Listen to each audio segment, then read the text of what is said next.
இயேசுவுக்கே புகழ்.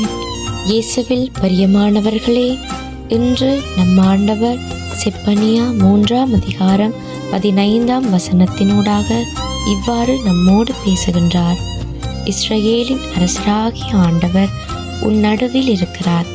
நீ இனி எந்த தீங்கிற்கும் அஞ்ச மாட்டாய். ஆம் பிரியமானவர்களே, மகிழ்ச்சியாயிருங்க. உங்களோட துன்பத்தை தூக்கி எறிங்க. ஆண்டவர் எங்களோடு இருக்கிறார். இனிமேல் எதற்கும் பயப்பட தேவையில்லை. பாவத்தில் வாழ்ந்து கொண்டிருக்கிற ஒவ்வொருவரையும் ஆண்டவர் மீட்டெடுக்க போகிறார். எங்களை பாவத்தில் விழச் செய்கிற சாத்தானின் செயல்களை எல்லாம் ஆண்டவர் முறியடிக்க போகிறார். உங்களுடைய வாழ்க்கையில அநேக பிரச்சனைகள், போராட்டங்கள், பாடுகளை அனுபவித்து கொண்டிருக்கலாம். மனுஷர்களோட வாயில இருந்து வருகிற ஒவ்வொரு வார்த்தைகளும் கத்தி போல உங்களை குத்தி காயப்படுத்தி இருக்கலாம். நீங்க வளர்ந்து வாரதை பார்த்து உங்களுக்கு விரோதமானவங்க உங்களுக்கு எதிராக சூழ்ச்சிகளை செய்து கொண்டிருக்கலாம்.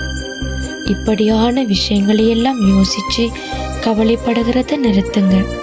நம் ஆண்டவர், நம்முடைய தகப்பன் நம்மோடு இருக்கிறார். உங்களுக்காக சத்துருவோடு அவர் யுத்தம் பண்ணுவார். எங்களை மிகவும் நேசிக்கிற தகப்பன் அவர். அனைத்து விதமான நன்மைத்தனங்களாலும் அவர் நம்மை நிரப்ப போகிறார். இனிமேல் நீங்க உயர்வடைவதை யாராலும் தடுக்க முடியாது. நீங்க கையிட்டு செய்கிற ஒவ்வொரு காரியங்களையும் அவர் வாய்க்க பண்ண போகிறார்.